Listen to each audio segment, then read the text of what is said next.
Chapter 1 solid class 12 chemistry. इसमें आप लोग पढ़ेंगे सॉलिड क्या होता है, ठोस अवस्था क्या होता है। तो आप लोग पढ़ चुके हैं कि द्रव्य की 3 अवस्थाएं होती हैं और ये अवस्थाएं कौन कौन, तो ठोस, द्रव और गैस होती हैं। तो गैस और द्रव तो पहले क्लास में पढ़ चुके हैं। अब आप लोग पढ़ेंगे ठोस अवस्था। कहेंगे द्रव्य की वह अवस्था जिसमें घटक कण प्रबल आकर्षण बल द्वारा बंधे होते हैं तथा ये एक दूसरे के सापेक्ष गति करने के लिए स्वतंत्र नहीं होते हैं, इसलिए इनका आकार और आयतन दोनों निश्चित होता है, उसे ठोस कहते हैं। द्रव्य की वह अवस्था जिसमें घटक कण एक दूसरे से प्रबल आकर्षण बल द्वारा बंधे होते हैं, एक दूसरे के सापेक्ष गति करने के लिए स्वतंत्र नहीं होते हैं, जिसके कारण इसका आयतन और आकार दोनों निश्चित होता है, उसे ठोस कहते हैं। ठोस जो होते हैं घटक कणों की संरचना के आधार पर हम 2 भागों में बांटते हैं। एक का नाम है क्रिस्टलीय ठोस, क्रिस्टलाइन सॉलिड कहते हैं, और दूसरा अक्रिस्टलीय ठोस अर्थात इसको बोलते हैं एमार्फस। ठोस जो होते हैं 2 प्रकार के होते हैं, एक क्रिस्टलीय ठोस और एक होता है अक्रिस्टलीय ठोस, क्रिस्टलाइन सॉलिड और एमार्फस। क्रिस्टलाइन सॉलिड किसे कहते हैं, तो कहेंगे कि वह ठोस जिसमें घटक कण क्या होते हैं, यहां से आप देखेंगे कॉन्स्टिट्यूएंटेड पार्टिकल ये क्या हो सकते हैं, तो यहां से देखें एटम हो सकता है, मॉलिक्यूल्स हो सकता है और आयन हो सकते हैं। क्या हो सकता है, आयन। ये है घटक कण। तो इसके आधार पर देखें हम क्या कहेंगे, क्रिस्टलीय ठोस किसे कहते हैं, वे ठोस जिसमें घटक कण नियमित एवं सुव्यवस्थित क्रम में बंधकर दीर्घ परास उत्पन्न करते हैं, तो उसे क्रिस्टलीय ठोस कहते हैं। वे ठोस जिसमें घटक कण नियमित एवं सुव्यवस्थित क्रम में बंधकर जुड़कर दीर्घ परास उत्पन्न करते हैं, तो उसे क्रिस्टलीय ठोस कहते हैं। दूसरा देखें एमार्फस क्या होता है, वे ठोस जिसमें घटक कण अनियमित एवं अव्यवस्थित क्रम में बंधकर लघु परास उत्पन्न करते हैं, यानी शॉर्ट रेंज जो होता है लघु परास उत्पन्न करते हैं, उसे एमार्फस कहते हैं। इनकी संरचना द्रव के समान होती है, द्रव की तरह व्यवहार करते हैं, इसलिए इसे अतिशीतलित द्रव भी कहते हैं। सुपर बोलते हैं, यहां से देखें सुपर कूल्ड लिक्विड भी कहते हैं, इसको लिक्विड कहते हैं, सुपर कूल्ड लिक्विड बोलते हैं। एक बार और देखें, वे ठोस जिसमें घटक कण नियमित एवं सुव्यवस्थित क्रम में बंधकर एक दीर्घ परास उत्पन्न करते हैं, तो उसे क्रिस्टलीय ठोस कहते हैं। यहाँ देखें सब क्रम से जुड़े हैं, यहाँ डिस्टर्ब है, तो यहाँ से देखें दूसरे को क्या कहेंगे, वे ठोस जिसमें घटक कण अनियमित एवं अव्यवस्थित को जुड़कर या बंधकर लघु परास उत्पन्न करते हैं, तो उसे एमार्फस अक्रिस्टलीय ठोस कहते हैं। इसका व्यवहार द्रव की भांति होती है, इसलिए इसे अतिशीतलित द्रव या सुपर कूल्ड लिक्विड भी कहते हैं। तो ये था क्रिस्टलीय और अक्रिस्टलीय ठोस। अब इनमें देखें दोनों की प्रॉपर्टियां हैं, तो प्रॉपर्टी में आप देखेंगे क्या होगा, क्रिस्टलीय ठोस में सबसे पहले अरेंजमेंट होगा, तो अरेंजमेंट देखें क्या होगा, तो इसमें क्या होता है, रेगुलर होता है। कैसा होगा, रेगुलर, यानी कहेंगे क्रिस्टलीय ठोस नियमित क्रम में बंधे होते हैं। और ये क्या होता है, यहाँ से आप देखेंगे इनरेगुलर हो जाएगा, रेगुलर इररेगुलर होते हैं अर्थात अनियमित व्यवस्था में बंधे होते हैं। ज्योमेट्री क्या होती है, इसकी डिफिनिट होती है, डिफिनिट होती है, और इसका क्या हो जाएगा, इनडिफिनिट होती है। डिफिनिट अर्थात क्रिस्टलीय ठोस की ज्यामिति निश्चित होती है, अक्रिस्टलीय ठोस की ज्यामिति निश्चित नहीं होती है। अब इसके बाद हम यहाँ से आप देखेंगे तो हर एक भाग का मेल्टिंग पॉइंट क्या होगा, निश्चित होगा। जब एक कण निश्चित नहीं है तो यहाँ पर आप देखेंगे ये मेल्टिंग पॉइंट जो होता है वह निश्चित नहीं होता है। और आप देखें फ्यूजन का मतलब यह एक लाक्षणिक गुण प्रदर्शित करते हैं, जो क्रिस्टलीय ठोस होते हैं लाक्षणिक गुण प्रदर्शित करते हैं, और यहाँ पर जो होता है अलक्षणिक गुण प्रदर्शित करते हैं। इसके बाद रेंज में देखें ये क्या होता है, लॉन्ग रेंज होता है, लॉन्ग रेंज, यहाँ से देखेंगे लॉन्ग रेंज होता है, और इसमें क्या होता है, शॉर्ट रेंज होता है, शॉर्ट रेंज होता है, ये शॉर्ट रेंज। ये दीर्घ परास में जुड़े होते हैं, और ये क्या होते हैं, लघु परास में होते हैं।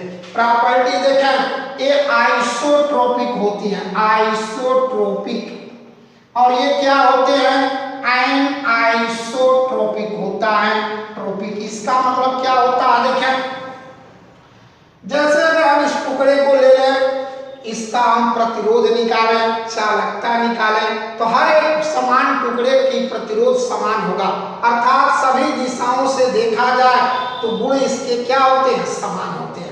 जब एक कण नियमित नहीं होते हैं तो आप देखेंगे अलग अलग का प्रतिरोध अलग अलग मिलेगा, थर्मल कंडक्टिविटी अलग अलग मिलेगी, तो इसे हम कहते हैं एनाइसोट्रोपिक, और इसके समान होते हैं सभी दिशाओं में, तो इसका क्या कहते हैं, आइसोट्रोपिक प्रॉपर्टी कहते हैं।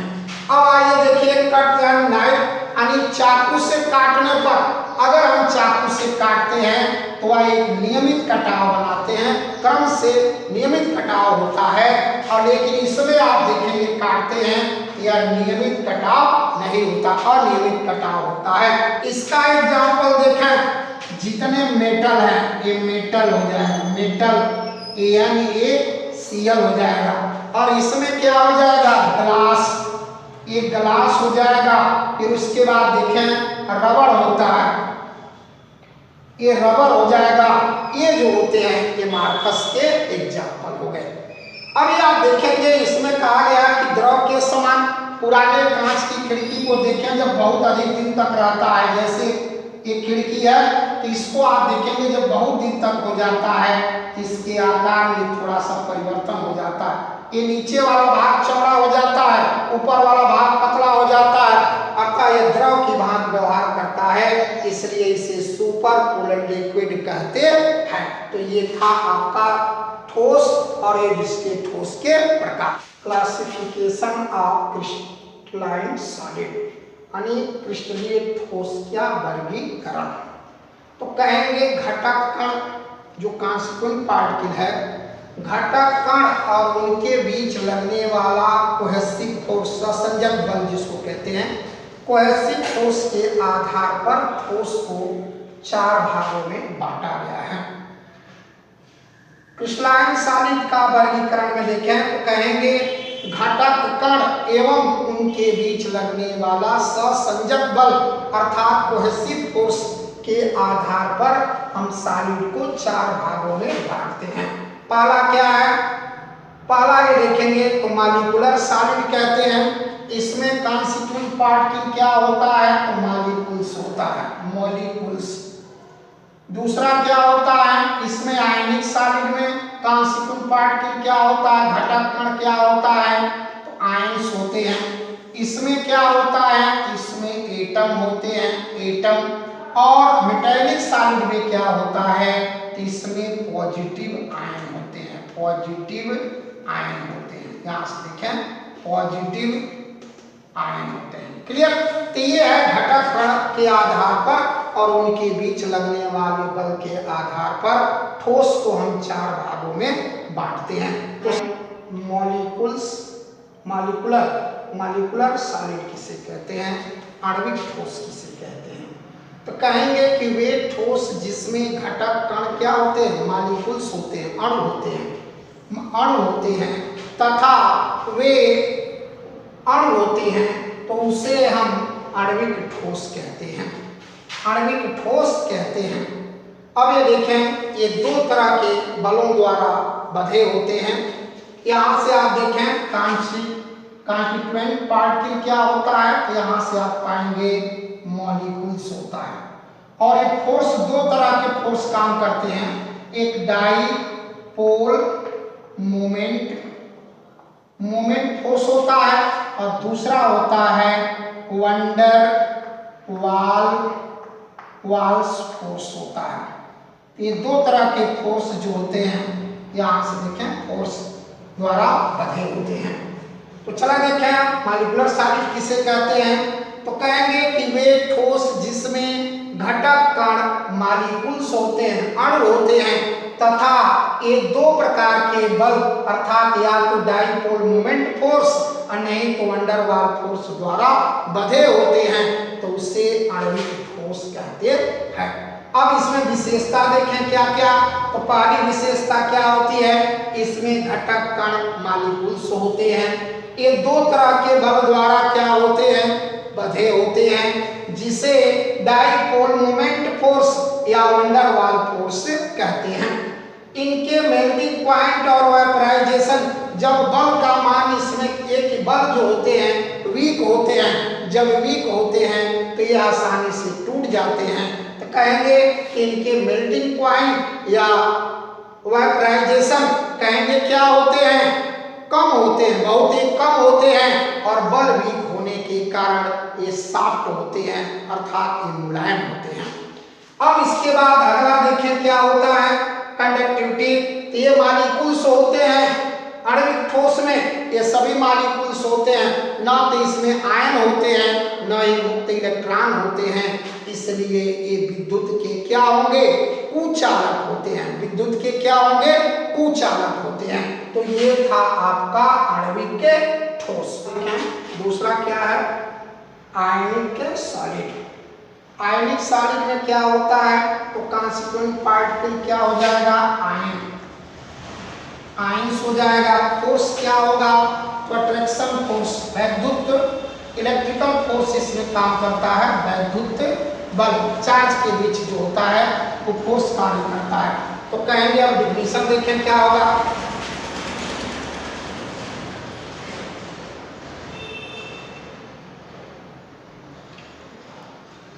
आयनिक सॉलिड किसे कहते हैं, यहाँ पर आप देखें, वे ठोस जिसमें घटक कण कॉन्स्टिट्यूएंट पार्टिकल आयन होगा, वे ठोस जिसमें घटक कण आयन होते हैं तथा प्रबल वैद्युत बल रेखाओं द्वारा आपस में बंधे होते हैं, तो उसे आयनिक ठोस कहते हैं, आयनिक सॉलिड कहते हैं या आयनिक क्रिस्टल कहते हैं। अब इसमें क्या होता है, आयन होते हैं, जैसे NaCl है, प्रबल आकर्षण बल द्वारा आपस में क्या होते हैं, बंधे होते हैं, तो उसे आयनिक ठोस कहते हैं। विशेषता देखें क्या होगा, पहले तो कहेंगे कि आयनिक ठोस में घटक कण क्या होते हैं, आयन होते हैं। ये फोर्स कौन सा बल कार्य करता है, इलेक्ट्रोस्टैटिक फोर्स काम करता है। इलेक्ट्रोस्टैटिक्स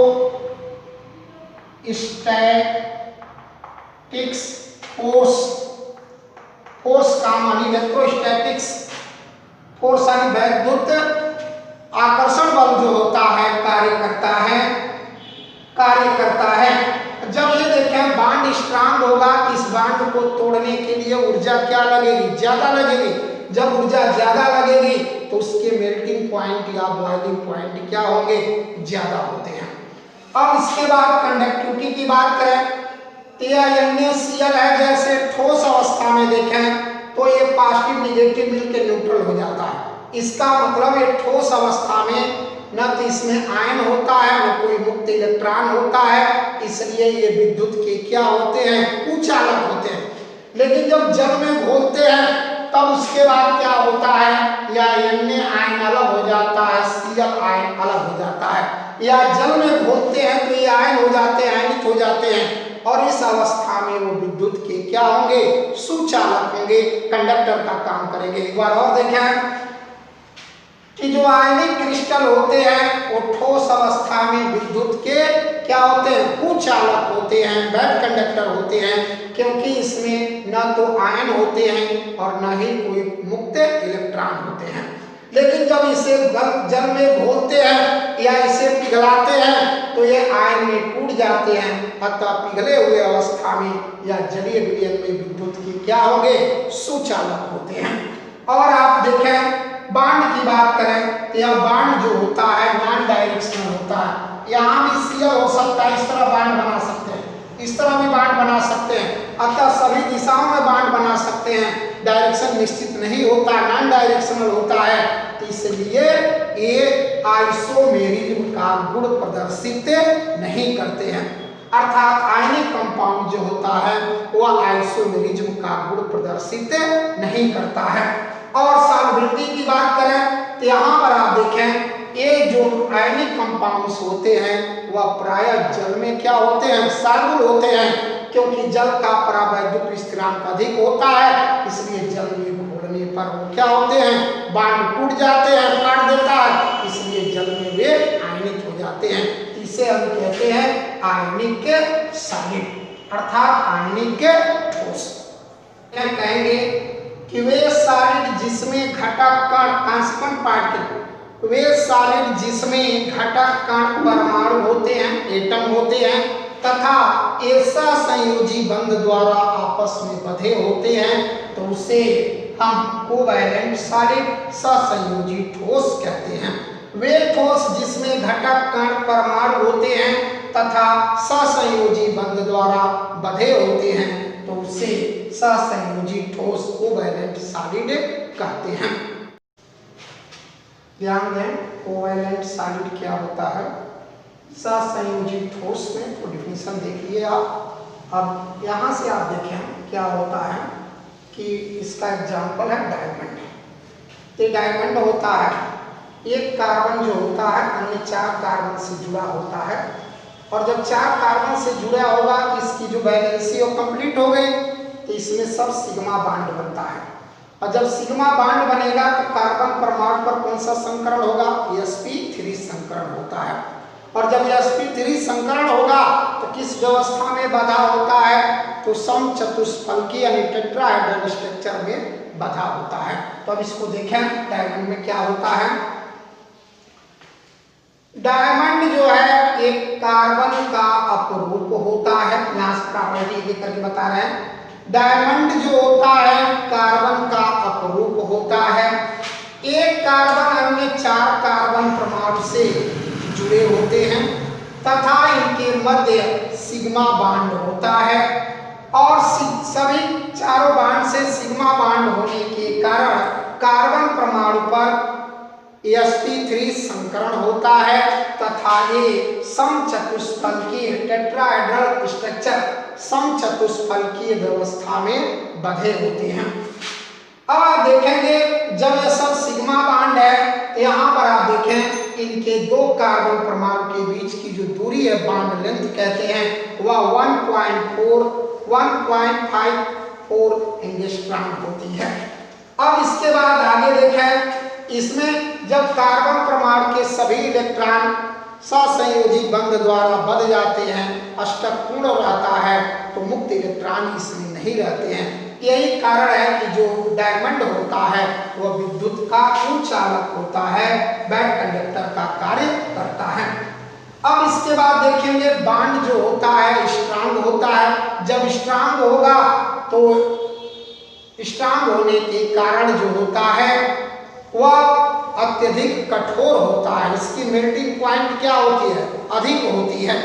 और आगे देखें जब बांड स्ट्रांग होगा तो जो कार्बन एटम है एक दूसरे के नजदीक आ जाते हैं, बहुत ही निकट होते हैं, और उस कंडीशन में आप पाएंगे जब बहुत निकट होते हैं तो जब सघन माध्यम बनता है तो उसका अपवर्तनांक जो होता है बढ़ जाता है। इसका मतलब डायमंड का अपवर्तनांक जो होता है वह 2.4 होता है। तो ये था आपका, जब अपवर्तनांक अधिक होगा तो प्रकाश की किरण को एकत्रित करता है अधिक मात्रा में, जिसके कारण इसमें चमक उत्पन्न होती है। एक बार और देखें, डायमंड क्या होता है? तो कार्बन का अपरूप होता है। पहला topic, allotropes of carbon. Carbon जो है, डायमंड जो है कार्बन का अपरूप होता है।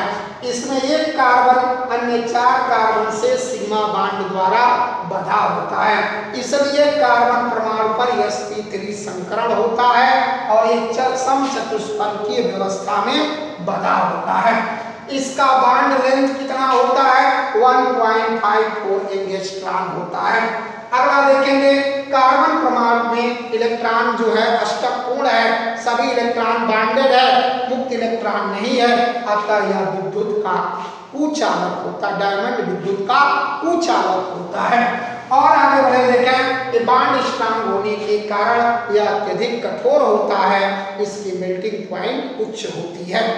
बॉन्ड जब स्ट्रांग है, इसके जो परमाणु कार्बन के हैं वो सघन होते हैं, नजदीक होते हैं, इसलिए आप देखेंगे जब सघन होते हैं तो उस कंडीशन में इसका अपवर्तनांक उच्च हो जाता है, 2.4 प्राप्त होता है।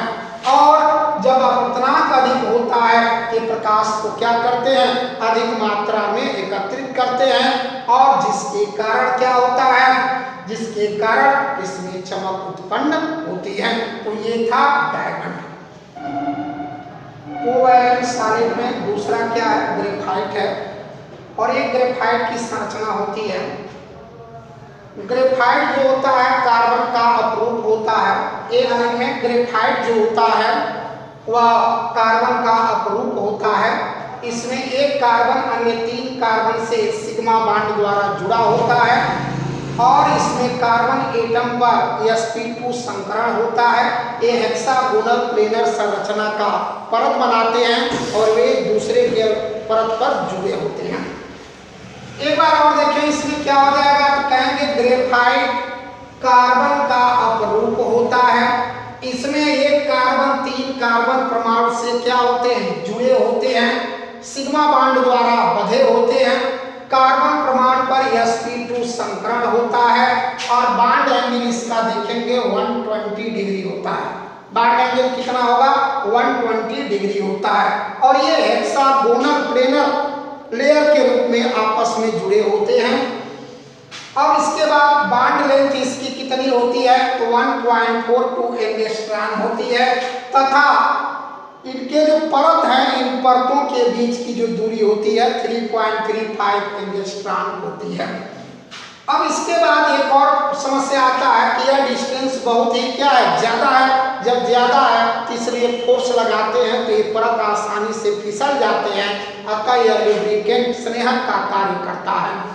और उसके बाद आगे देखें, यहाँ पर कार्बन परमाणु में 3 कार्बन जो इसके वाय कोष में इलेक्ट्रॉन है, जो 3 इलेक्ट्रॉन तो सहसंयोजी बंध बना लेते हैं सिग्मा बॉन्ड, लेकिन एक इलेक्ट्रॉन शेष रह जाता है, और ये पाई इलेक्ट्रॉन होता है जो पूरे क्रिस्टल में घूमने के लिए स्वतंत्र होता है, और जिसके कारण जो है जो ग्रेफाइट होता है वो विद्युत का क्या होता है? सुचालक होता है। एक बार और देखें, ग्रेफाइट कार्बन का अपरूप होता है।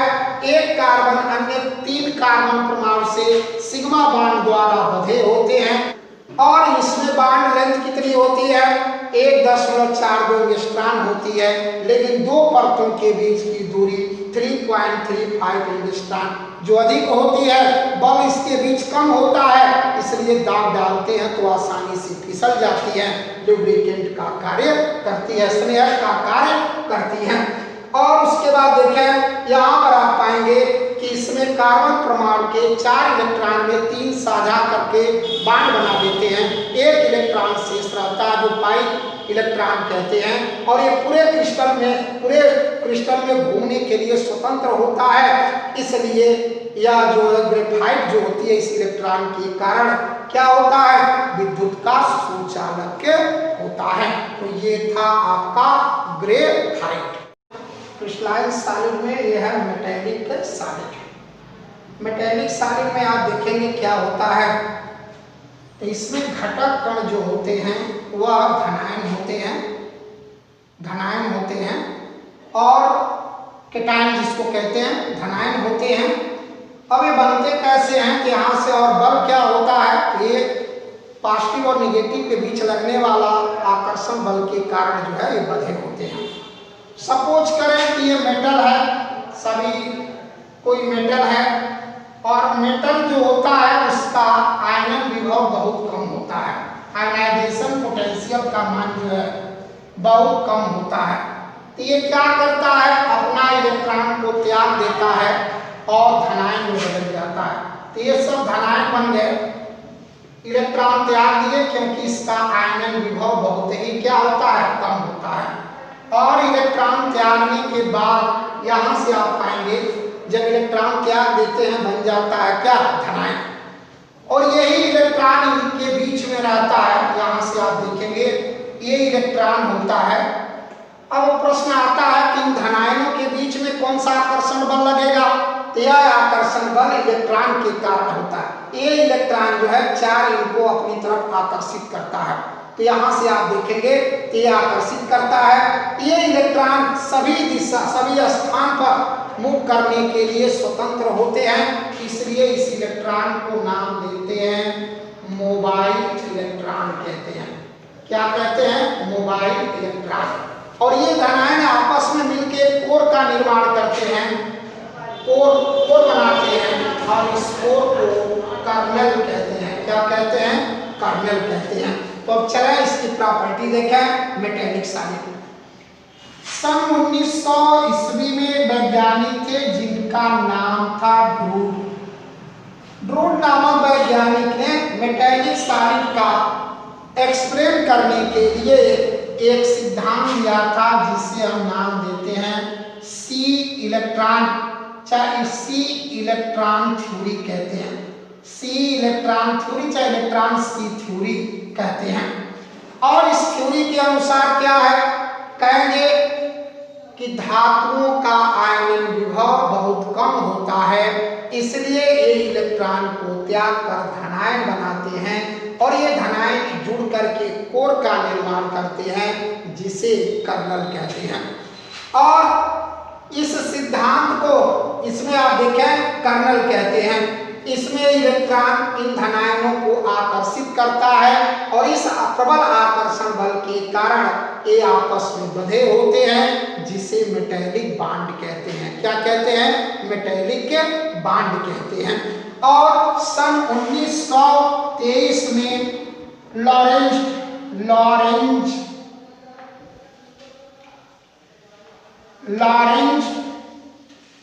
नामक वैज्ञानिक ने इसको पूरा विस्तार किया।